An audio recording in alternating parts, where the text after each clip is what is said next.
नमस्कार। सत्यम परम धीमहि। श्रीमद् भगवद गीता एक मार्गदर्शक।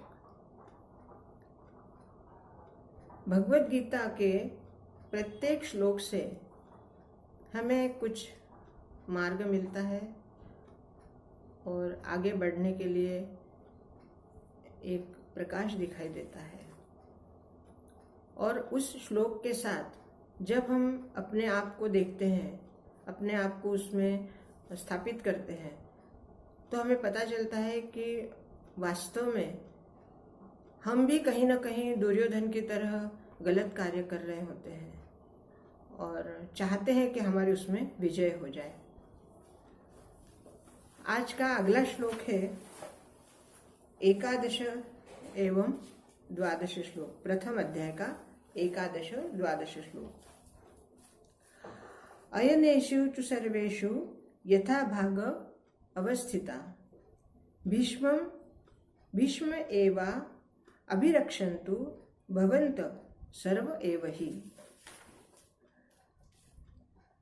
तस्य संजनयन हर्ष कुरुवृद्ध पितामह सिंहनादं विनद्योच्चै शंखे दद्मो प्रतापवान। दोस्तों, जिस तरह दुर्योधन अपने सभी सेनाओं को इस तरह बता रहा है कि हमारे खेमे में कौन कौन लोग हैं, कितने वीर हैं और किस तरह सर्वश्रेष्ठ योद्धा है, अब आगे वो अपने आप के डर को या अपने आप के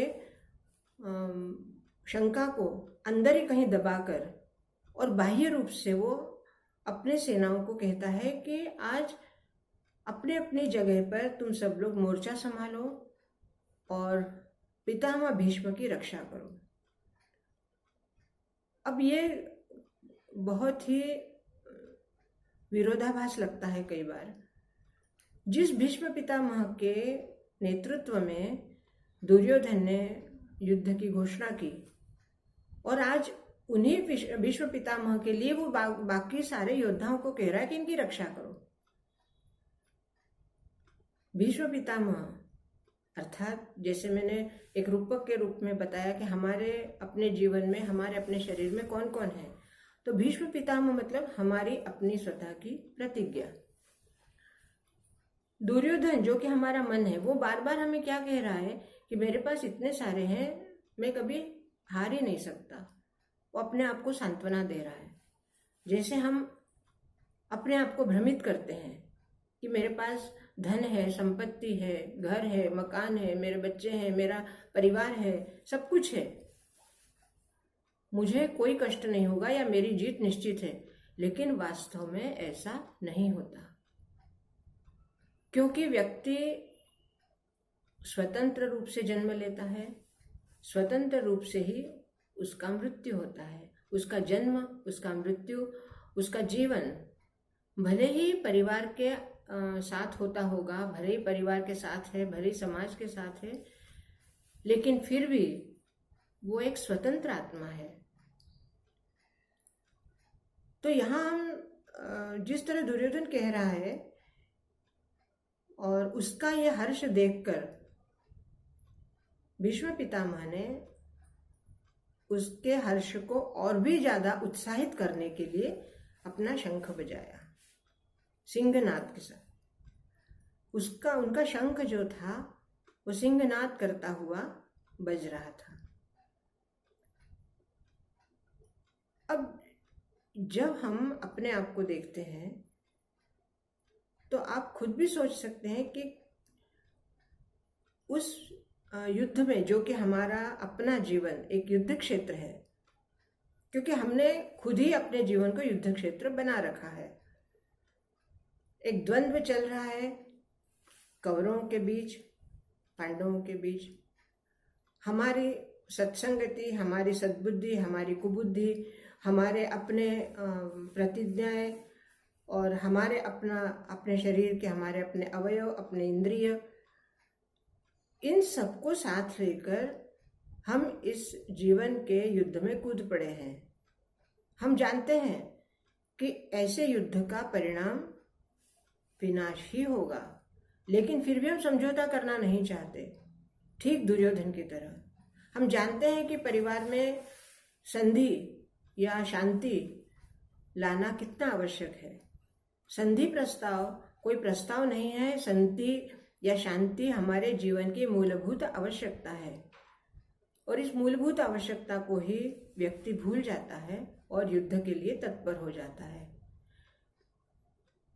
तो आज हम इस श्लोक से हमें ये सीख मिल रही है कि अगर हमारे जीवन में बार बार दुर्योधन हमें उकसाता है, अर्थात हमारा मन हमें युद्ध के लिए उकसाता है, या हमारे परिवार के साथ किसी के ऊपर हमें क्रोध आता है, या समाज में किसी व्यक्ति के ऊपर हमें क्रोध आता है, या कोई व्यक्ति हमारे मन के हिसाब से या हमारे अनुसार कार्य नहीं करता तो हमें क्रोध आने लगता है। तो ऐसे में हम क्या करें? ऐसे में हमारी भीष्म पितामह की तरह हमें झूठी प्रतिज्ञा या अपने आप को फंसाने वाली प्रतिज्ञा नहीं करनी है, जो कि भीष्म पितामह को एक इतनी बड़ी प्रतिज्ञा करने की वजह से उन्हें अधर्म का साथ देना पड़ा।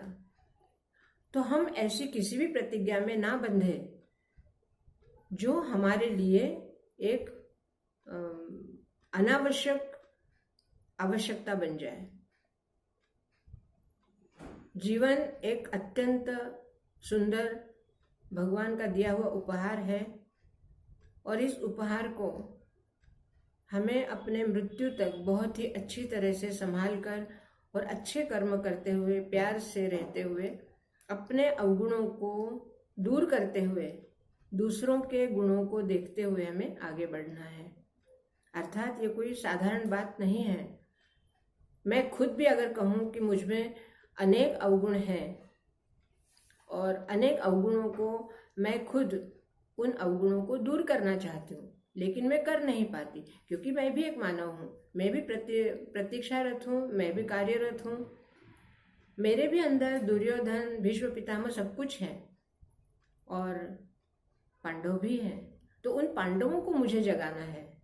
हर व्यक्ति अपने अंदर के पांडव, अपने अंदर का युधिष्ठिर, अपने अंदर का अर्जुन, अपने अंदर की द्रौपदी, अपने अंदर जो पंच महाभूत है, अपने अंदर जो सात्विक शक्ति है, दैविक शक्ति है, उस शक्ति को जगाकर ये अधर्म की शक्ति को हमें परास्त करना है।